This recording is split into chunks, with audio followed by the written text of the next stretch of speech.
Welcome to This Wyrd Road with Ulf and Boli. I'm Boli. This is my man Ulf. Hey. This is a Heathen Perspective show on PTRN. Tonight, we're just going to be discussing ourselves and how we got into heathenry. I'm going to pass it off to Ulf Hammerheart first. He'll give you a rundown of his life and how he got here, and then I'll take over for a bit. Ulf, go ahead. Thanks, Boli.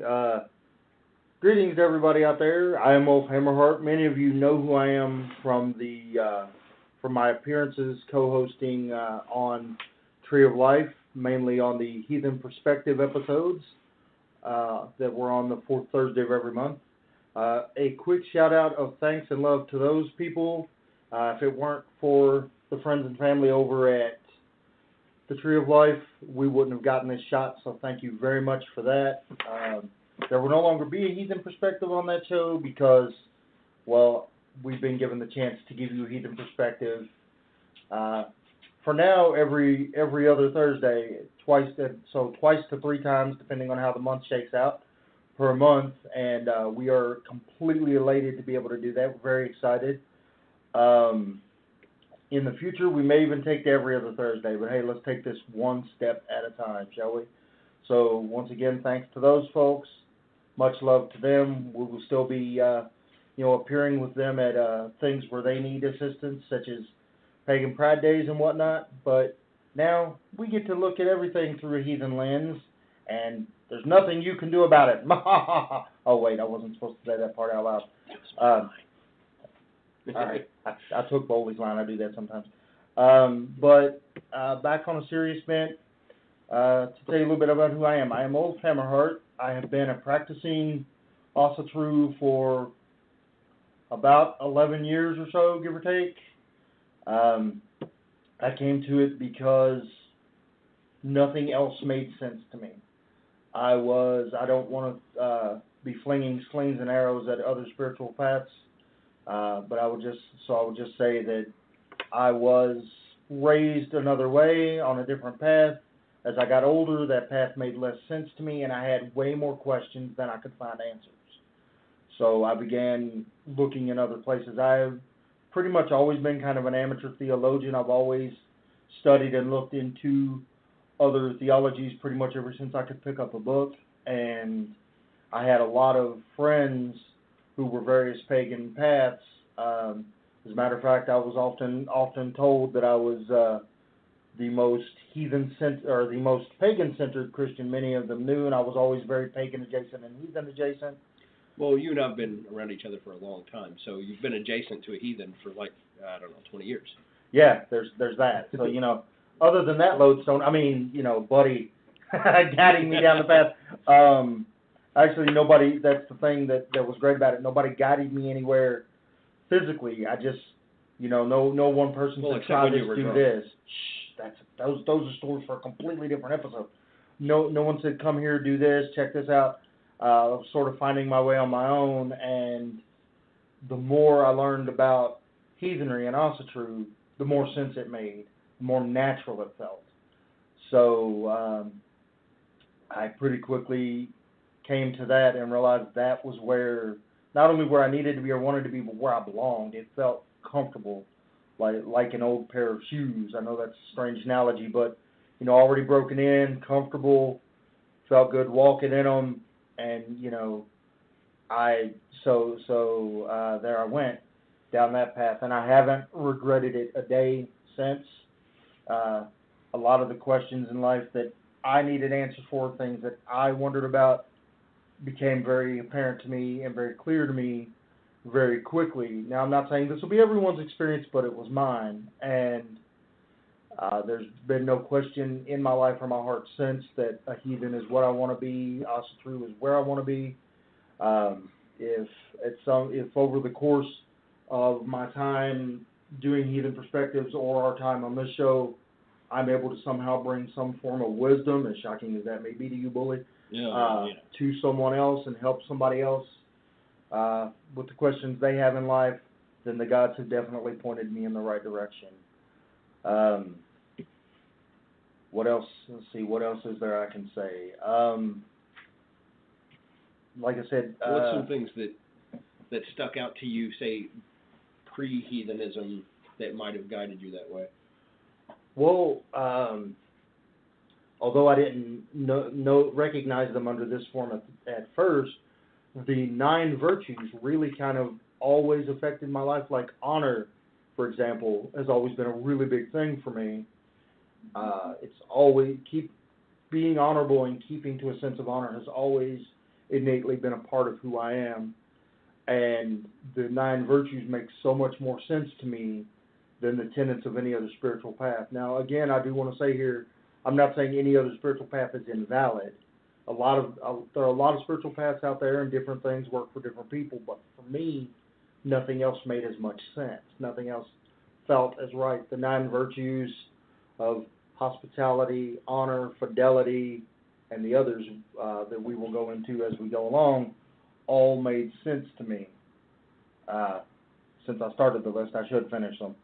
Truth, honor, discipline, hospitality, industriousness, courage, fidelity, self-reliance, and perseverance. I've always been or tried to be a faithful person. I've always been an honorable person. Self-reliance is something due to the circumstances of things that have happened in my life. I've always had to be kind of a self-reliant person. And, industriousness is something that I think makes for a better and stronger person. If there's something out there you need done and you can do it yourself, get it done yourself. So in a nutshell, that's kind of me, because it was all just a natural fit for me. It wasn't, I had struggles on the other path that I was on, and on the kind of intermediate paths between that and heathenry as I was on my way. But as soon as I found heathenry, it was, like I say, it was like coming home to an old friend. It was like finally finding home. I just forgot where the door was.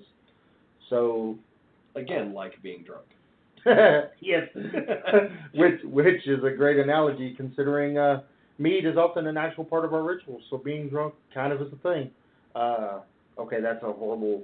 Never actually think that about heathenry. In my head I just saw like a horde of 20-somethings going, woohoo! We're that now. We can drink and say it's a spiritual. No, 9. So much 9, it's almost 10. Don't do that. As you can tell, sometimes I am the bad influence. But my shenanigans aside, that's my 2 cents and my less than 15 minutes of fame. So, Boli, why don't you tell the folks out there who you are, how you came to where you are, and how we came, how we came together to do what it is we've come together to do. Hello, I'm Boli Thorn. Boli, in case anyone wants to know how that's actually pronounced. Boli Thorn. I have been pagan longer than I've been anything else in my life. I started with a few friends with Wicca, which I jokingly referred to my other friends with as pagan light. No offense really meant, but it tends to take from little aspects from everybody, and nothing seems real solid, which didn't work for me. So it was like that for a few years, from say 13 to 18. Now I am most decidedly heathen. I found that in high school, I came across Lindau's Norse mythology. Crap, I couldn't talk today. Don't let it fool you. He can't talk most days. He can also not read most days. That's true. But I found Norse mythology, and I read it, and I was amazed at how easily some of the names rolled off my tongue, considering they're pretty much all consonants. It's like Klingon or German. Oh, wait. There's a reason it's similar to those. But it much like Ulf said, it basically felt so right that I had to just delve deeper. I will not wear kid gloves. I was raised in a Christian family that was pretty much non-practicing. And at one point in my life, I took it upon myself to really dig into that too, and just kept being dissatisfied with it. Nothing made sense. And it's essentially because it's an Eastern religion that hasn't changed much in the last, 1,800 years. And it does not fit our mentality as a modern culture.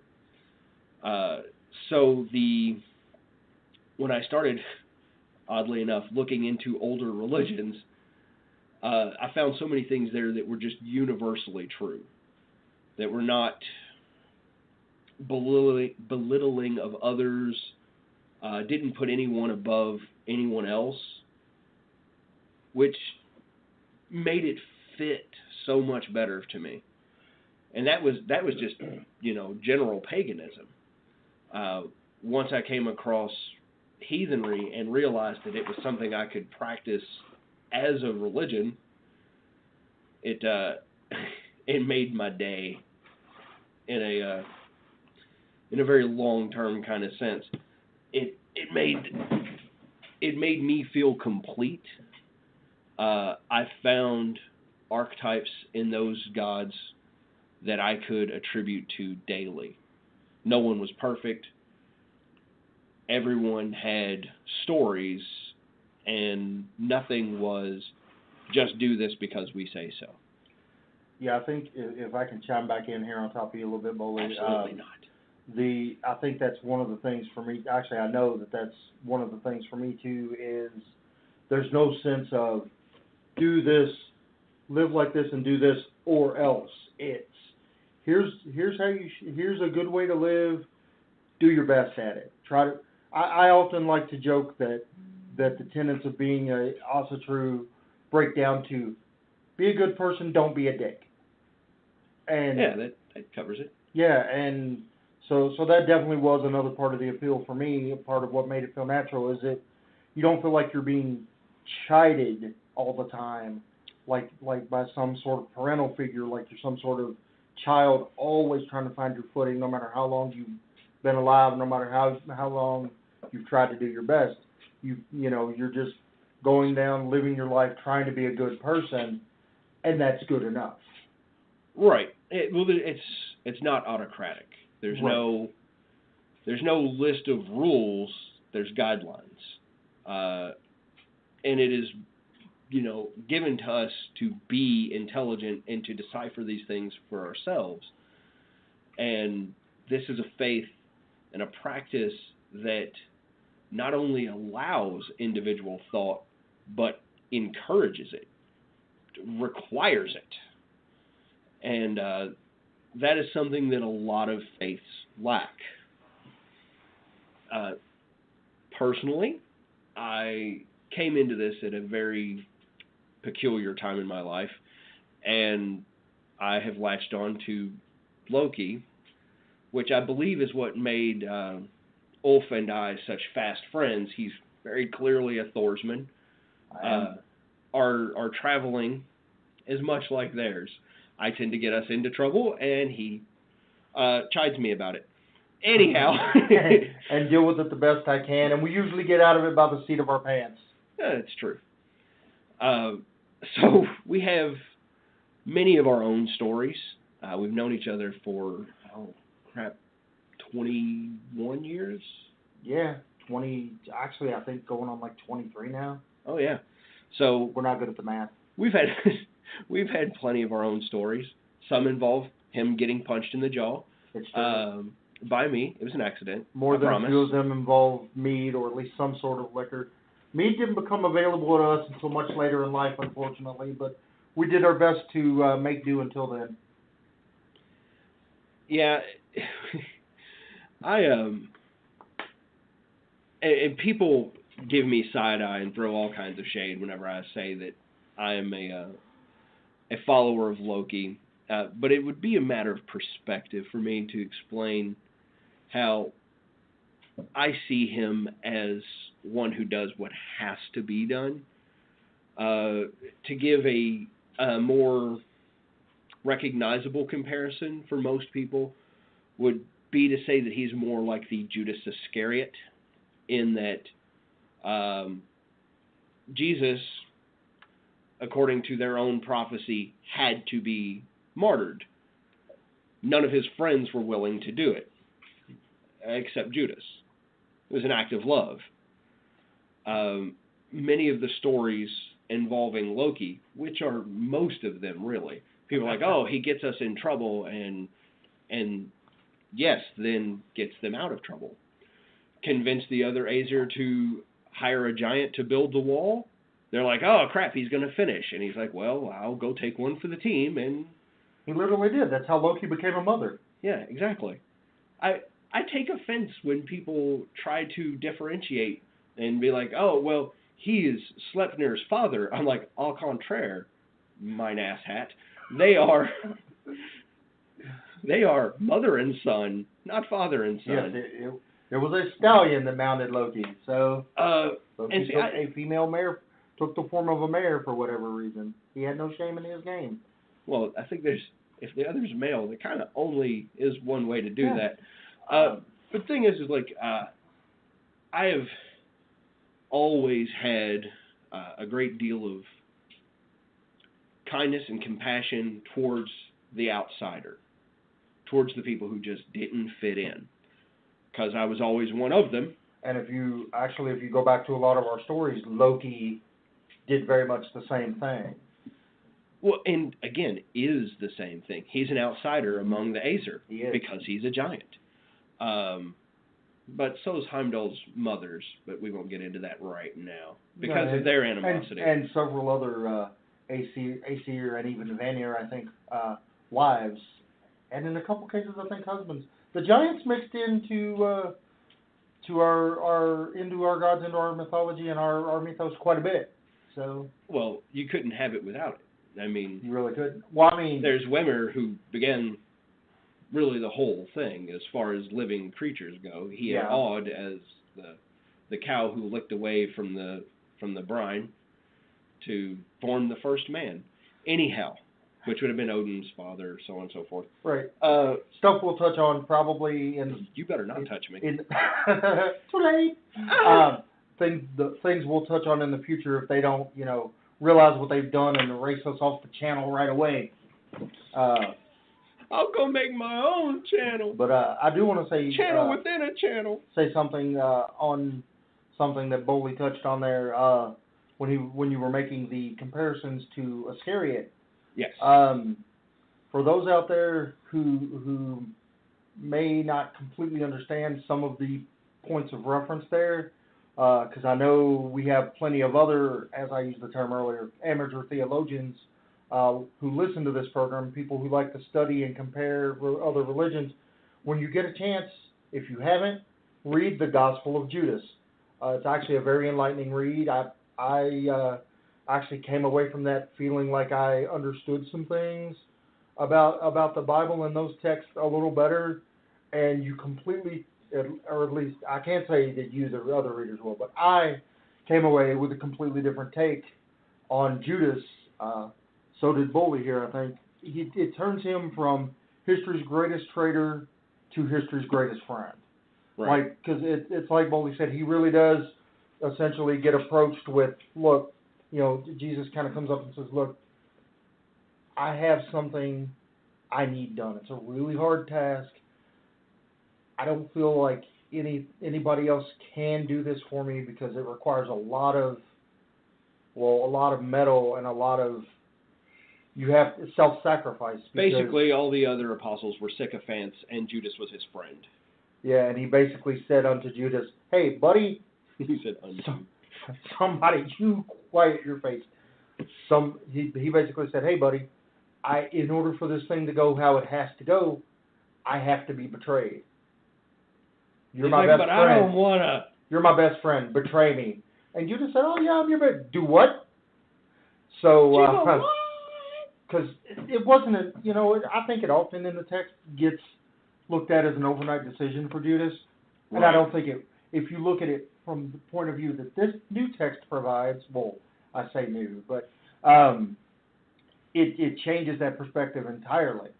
But obviously that's a different path and a different show. But there I are just want to point similarities. that out for people. Read that if you get the chance. And I did very bring it up. enlightening.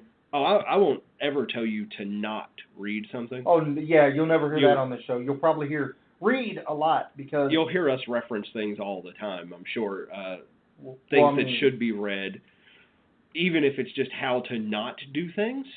Yeah, I sometimes believe, you have. Yeah. I mean, Art of not War? that knowing how not to do things has ever stopped us from not doing them or doing them incorrectly, but it's still good to know. Art of War, not a great book.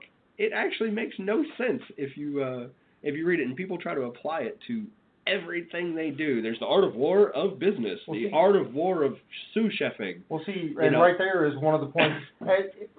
You actually just made a good point without knowing you were making a point there. I do that. You do often. that a lot. It may sound to you like Boli and I get along on everything, and we get along on a great many points. But one of the reasons we are doing this together is because we are not afraid to take devil's advocate stances against one another. I tend to do that. To better debate a point. We also do not agree on everything. For example, I think Art of War, I take a little more value from Art of War than Boli does. I do not agree with these people who apply it to everything every day. It's not art of business. It's not art of sous chefing. It's art of war and should be applied to the battles in your life, as it were. But you can't apply. But I think there's more application to it than he does. So see, we don't get along on everything. We don't agree on anything.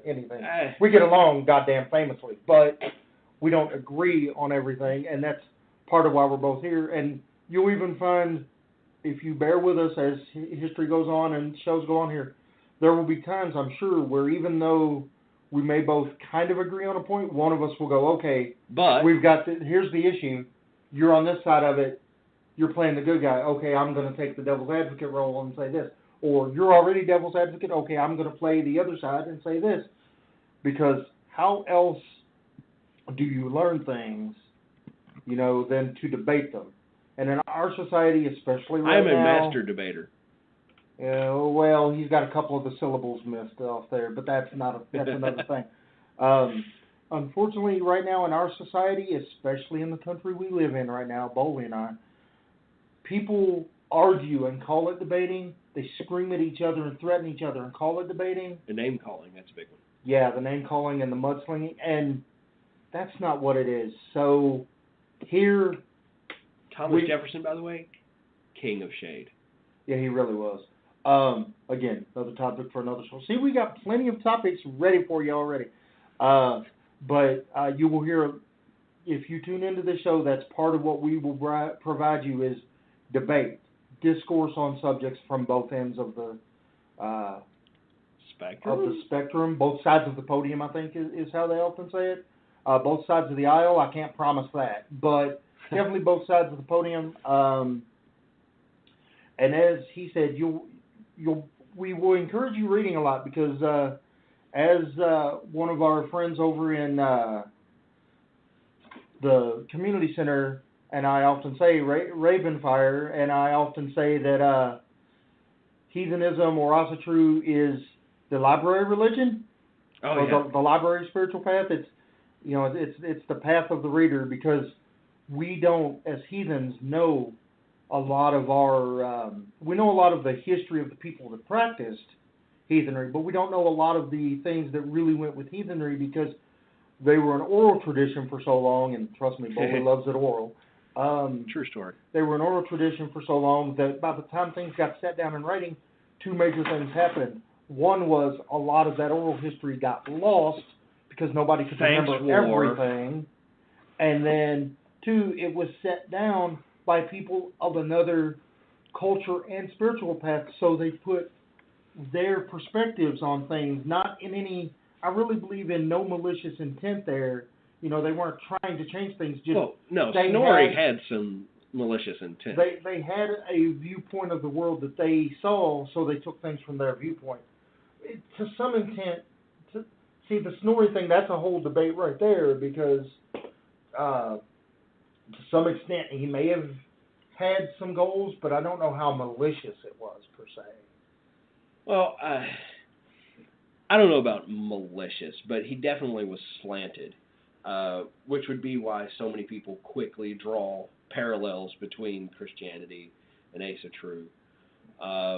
He certainly flavored things in a certain way. I'll put it that way. Yeah, but I mean... And in case anyone is... You be quiet for a minute. In case anyone's wondering why I giggled when he said, "God damn," this man, for the longest time, would not say it and would just give the meanest glare to anyone who did.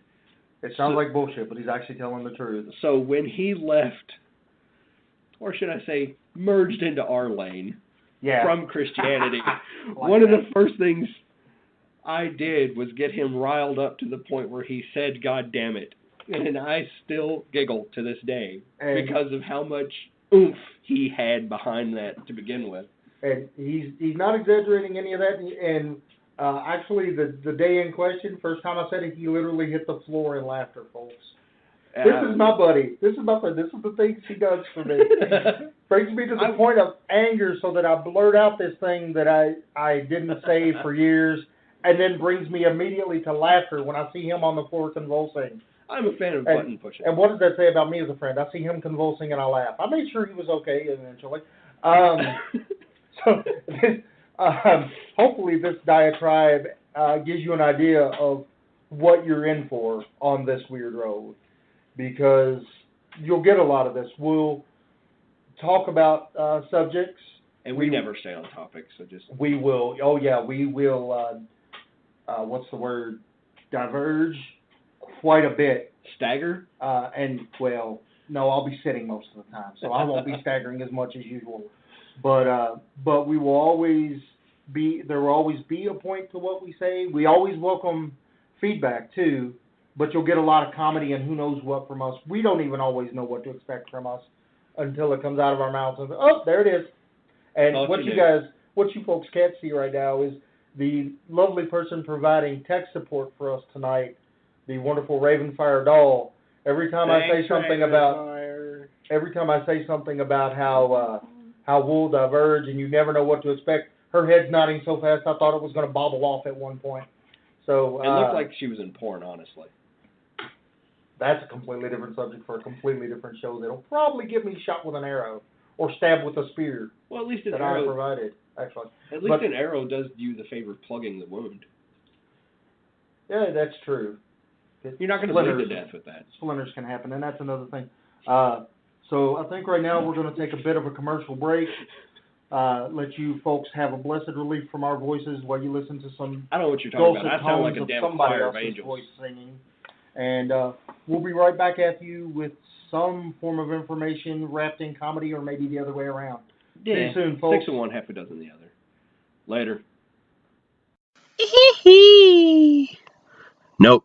Sorry, Michael.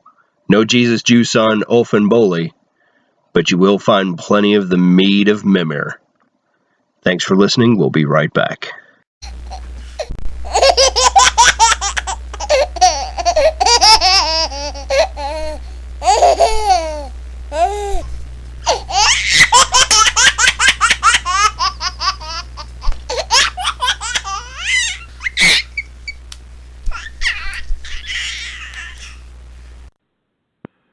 Hey, welcome back, folks. Again, this is ThisWyrdRoad Road with Ulf and Boli. I'm Ulf.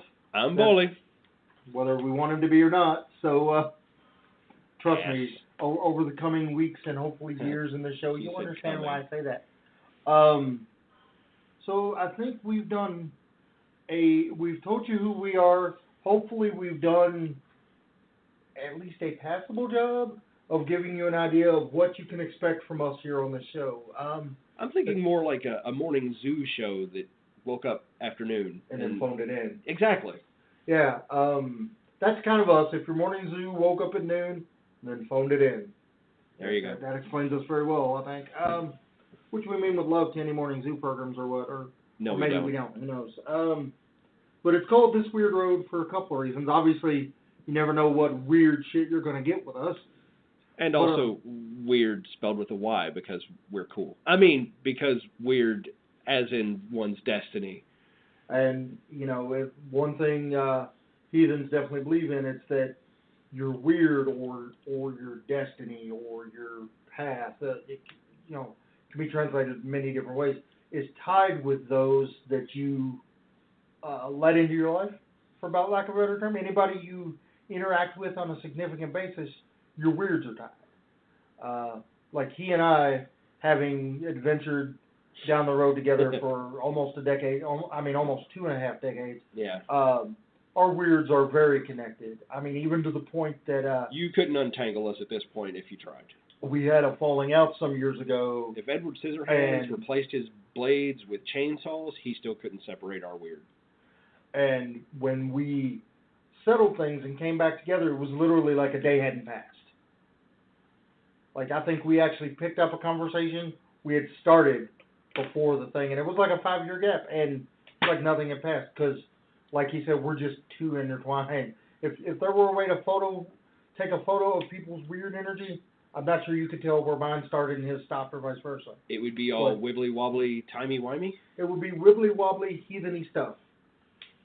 But I got your heatheny stuff right over here, buddy. I know, baby. But that's that's the other reason it's this weird road, because we invite you, the listener, to tangle your weirds with us. Oh, that sounds so blessedly dirty. I would like to state that I am not asking to tangle anything. The wife and the girlfriend. Oh crap! The wife. Right now they're gonna have to meet. Shit. The wife would probably be pretty upset if I tangled my weird with some random strangers. But now, once we get to know each other, that is completely different. Those of you paying attention may have noticed before the break that I said we welcome feedback from listeners, and we do. As a matter of fact, there's a listener line originally set up by the wonderful folks at the Tree of Life that you can use to phone in and ask us questions or give your opinions or both about how much you like us or want us back off the air or whatever. And that I will let the awesome Boli here tell you that info. All right. Our line is 502-276-5662. No, 5. Raven's handwriting is perfectly fine. I'm just used to reading that I write, which is like a 3rd grader with epilepsy. He said that because that last part because he's within stabbable distance. Wouldn't be the first time I've been stabbed. Numbers out one more time there, Bubba. Okay, those numbers are 502-276-5665. And since our show is not going to be live, any questions or anything you send to us will have to be listened to and addressed in our ramblings. But we will gladly listen to them and address them. Hopefully at some point in the future. And if you're in a dress, we would like to undress them. Yeah, feel free to send photos. We may at some point go live in the future, but right now... Even if you're a dude, seriously, I don't care. If you're in a dress, I want to see it. Right now, the day jobs, as it were, won't permit that. So, I'm a stay-at-home mom, and he's a secret agent. That's just basically all this is. Secret, remember? Secret. Damn it. Your mother's secret. Great, now I got a flashy thing a bunch of people again. Anyway. You keep your flashy thing away from me, Kay. Anyhow. Our silliness aside. I don't know about all that. You can also contact us at Facebook or Gmail. That's right, we've gone social already. We've set up Facebook pages for people to talk to us at. Our Facebook page is ThisWyrdRoad, spelled with a Y, Road, on Facebook. You can also reach us at Gmail at thiswyrdroad@gmail.com. It's like us, surprisingly simple. Your mother's... Oh, wait a minute, I already said that. She'll stab you more than Raven will. Yeah, I know. But she doesn't listen to this. She's a Luddite. Yeah, fair enough. What was this about? Our engineer is making drastic jerk-off motions at us. I think she's threatening to stab him, but he's kind of right in how it looks. Imagine that joke where you're talking about stabbing a cat with a screwdriver. That's kind of what we're getting. Or that episode of Buffy where she was going to stake people. Oh, the silence. Yeah. Anyhow. Anyway. Sometimes we have to remember where we were. Right. Also, monthly, we do a pub moot, which is basically a misnomer now that we're no longer meeting in pubs, but they do still serve beer. We meet monthly at the Hibachi Buffet at 5316 Bardstown Road, Louisville, Kentucky, 40291. If you should want to drop in on us. Yeah, if you're local in the Kentucky or Indiana area, or if you're, you can teleport. Well, if you can teleport, that's awesome. You should definitely do that. And then teach me how to do it, so I can become a political assassin. If you're on a road trip or something and passing through, and you've heard us talking, hey, it happens to be on the right day, come on in and visit us. We'd love to have you. Even if it's not the right day, I'm sure they would enjoy your business. That's also true. Good food there. This month is at is on February 10th at 1900 or 7 p.m. if you are like everybody else and not me. So that is the end of our plugs as far as I know of. Yeah. That's all we've got for now. We may replug that at the end. Who knows? We will definitely replug it at the end. But I always like plugging it in the end. He does. It's true. There's video because of the internet. Nothing goes away anymore. Well, your mom said it was okay. But that I put you on the internet. Yay! See how I changed that up? I see that you tried to do that. But one of the things we're gonna delve into a topic a bit here that relates to what we've basically been saying and introducing ourselves is that one of the things that Boli and I both actually enjoy about the path is the fact that it's equal parts, well, maybe not equal parts, but it's both spirituality and philosophy. Now, granted, most religions in the world are like that, really, but not all of them encourage the philosophical part so much. Some are harder to detangle from the theology. And some are harder to detangle the two. Yes, that's true. But one of the things we both like about Asatru or heathenry is that it's fine to be. I know some heathens that embrace more of the spiritual side of it, and I think we both know some that embrace more of the philosophical part of it. And a lot of people meet somewhere in the middle. So it leads to a lot of really interesting outlooks and viewpoints on things. You don't have everybody seeing things the same way or nodding in agreement, even if they don't agree, going, yeah, I guess that's what it is, but unless you're in a prison with a bunch of heathens, you will not hear a bunch of heathens acting as a sounding chamber. We will argue over everything. Anything, really. Some of us, Boli, will argue just for the sake of arguing. Mm-hmm. One of the things I had to clarify with my man Ulfir before we got started was, look, I am going to antagonize you. I need to know that at the end of the day, you are still going to be my friend and hopefully not stab me too much. I mean, I regenerate pretty quickly, but sometimes it's a shallow stabbing, but right. That's really just to remind him. That's kind of what your sex life is like, isn't it? Oh, it's true. So that you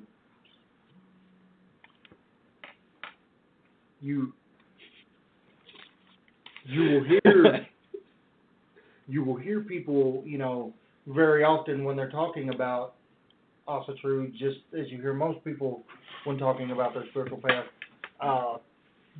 more over venerating about this spiritual thing and that spiritual thing, but there's also still plenty of like you can look at there's lots of but around here. Like, for example, I admit that honestly, when I finally shuffle off this mortal coil, which I hope I have decades and decades upon decades of decades left, but when I finally shuffle off this mortal coil, I don't know for sure if there's going to be a one-eyed gentleman with a spear and a large, bulky gentleman with a hammer standing there in front of me, or if there's going to be amorphous energy and things I don't expect. But, the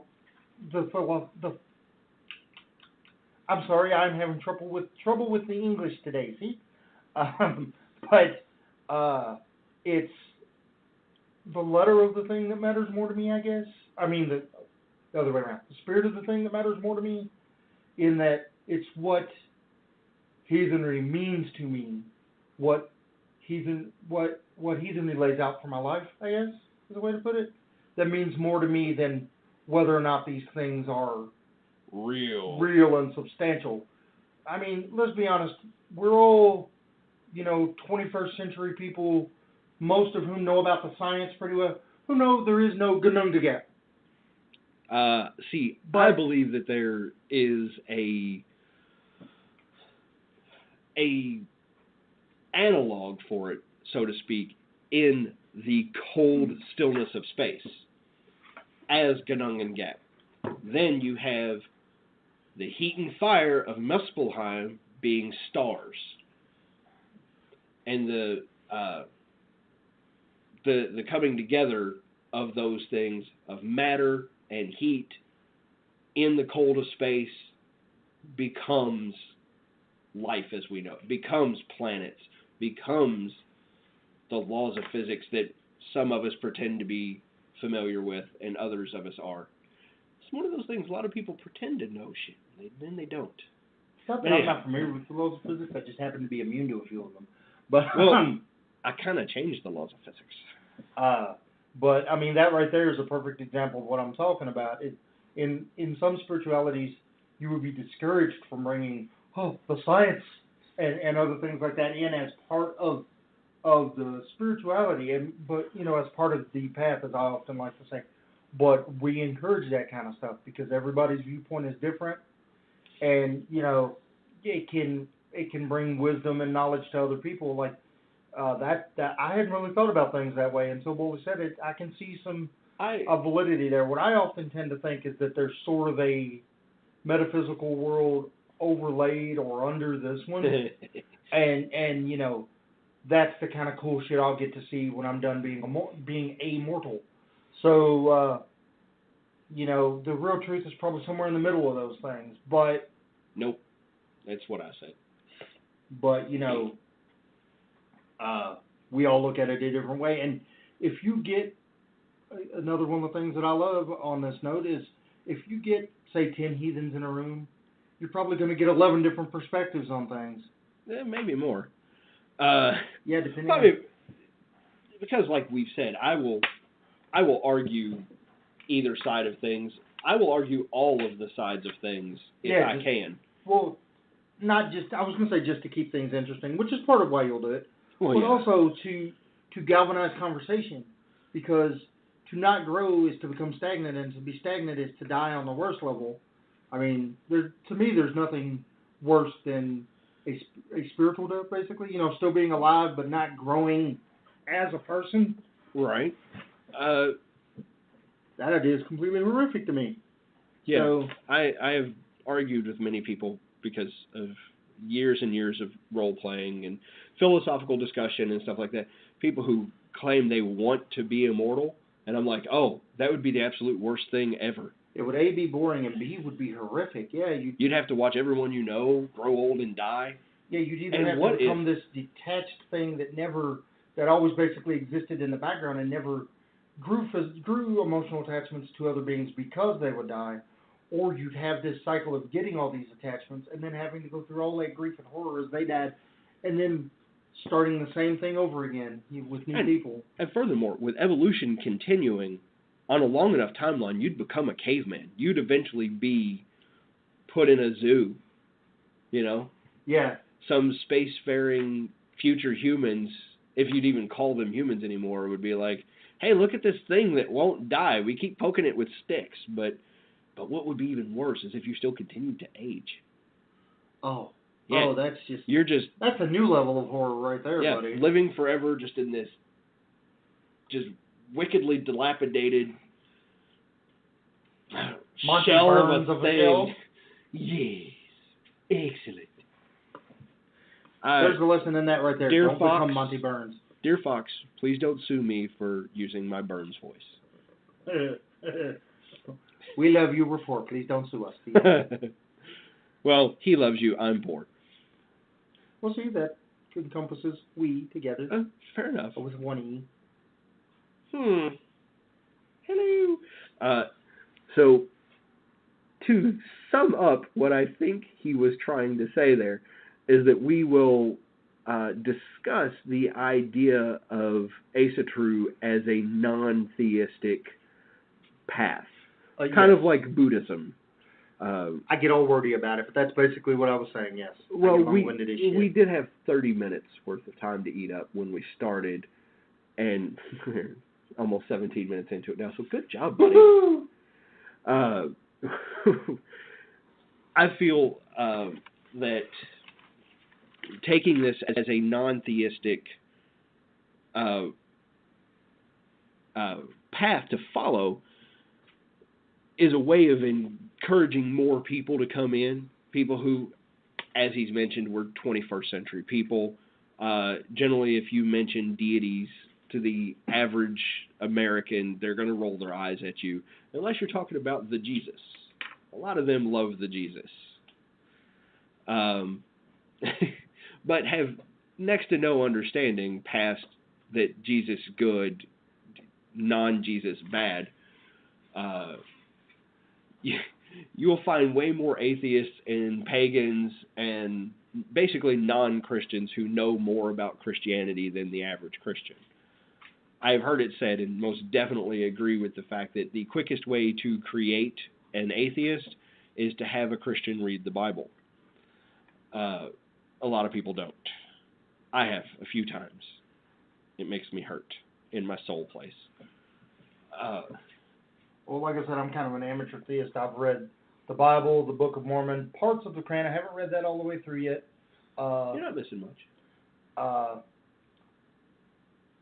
The Book of the Dead, and a bunch of other, several books on shamanism, because all that is interesting to me. Different people and different cultures takes on what, if anything, happens once we're, as I said earlier, done being mortal. And there's so many parallels. I couldn't think of the word for a minute, so I was doing a hand sign none of you but Boli can see. But there's so many parallels between so many of the spiritual paths out there that don't want to get along. It just makes me shake my head and roll my eyes at them a lot. So there are so many universal themes that have to be covered by religion. In our Let's Discover Fire phase, we had to explain away everything. Thunder, rain, farts. Wind, farts, windy farts. Everything had to be explained, and since they didn't have the scientific method or means of safely investigating the processes of the body. And see, as many of you may have heard, he giggled when he said safely, because to him, safety schmafety. Well, it's not as fun as it's safe. No, I mean, that's why he's a multiple times father. Just saying. But yay old caveman, shut up. Yay old caveman couldn't dissect his friends and keep them as friends. Actually, you couldn't remain part of the tribe if you started cutting people open. Yeah, they frown on that. Much like today, honestly, you get removed from the tribe of society and put into a completely different tribe. Prisons, mainly. Not that I know anybody there. Anyhow, so we had to explain away everything with mysticism. And as we've grown as a society and as our intelligence has grown, we figured these things out.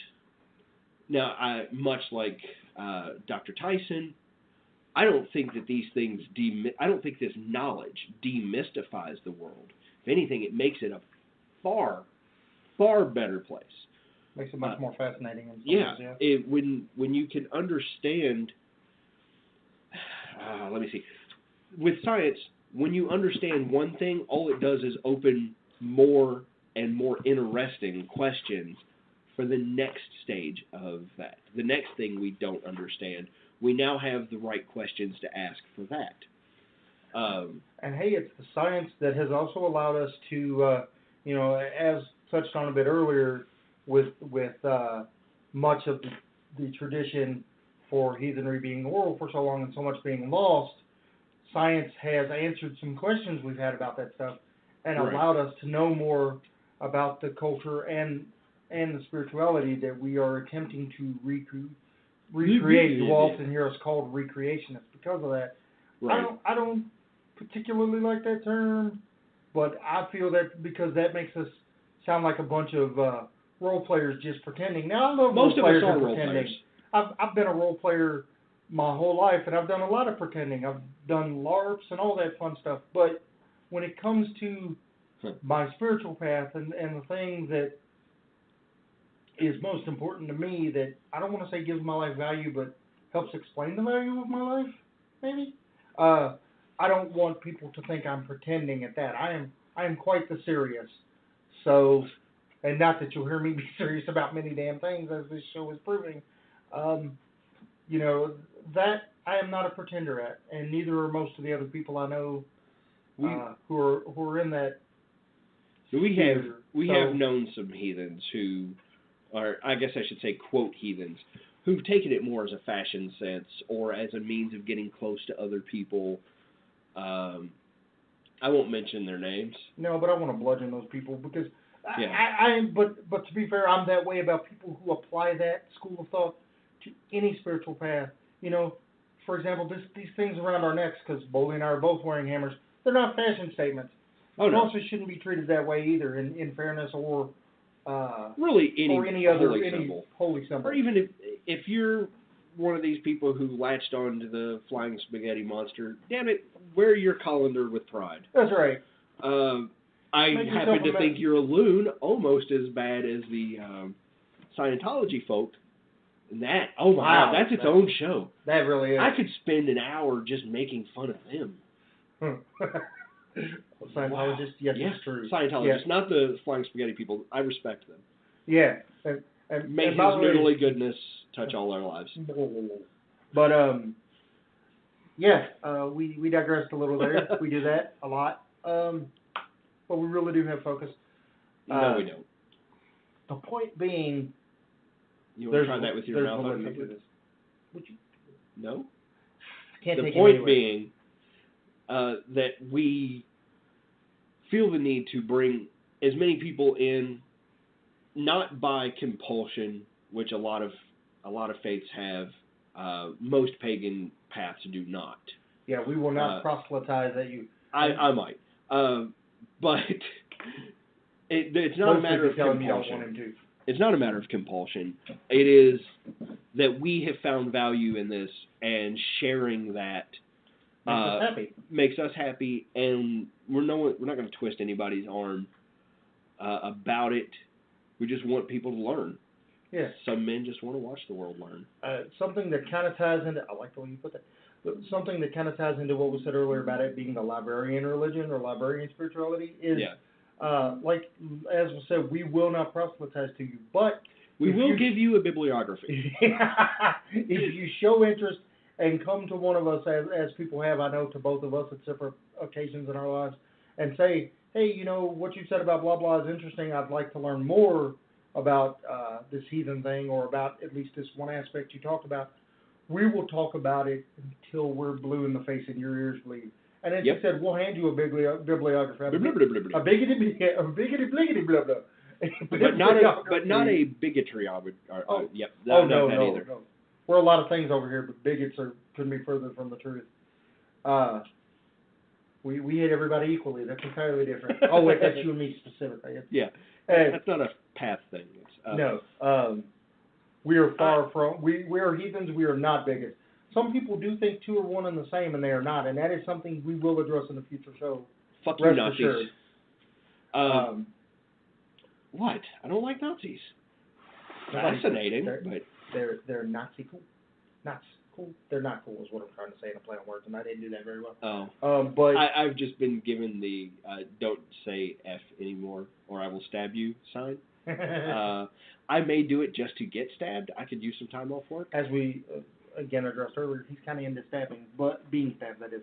Or, Weird that you know, doing the stabbing. But,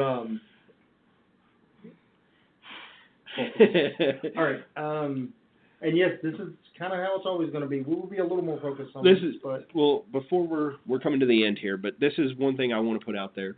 While Ulf is wordy, I am of the belief that Albert Einstein put out there, in that if you cannot explain something simply, you do not understand it yourself. So I will frequently summarize what we're saying with, yeah, and then this happened, the end. But being near us telling a story is entertaining. We get quite animated. And we hope to entertain you with our telling of stories over the next coming, hopefully, very long period of time. Hopefully not too long. I really do not want to live forever. I mean, like, it's a genuine fear of mine. Fair point, you know. Regeneration, I don't want to live forever.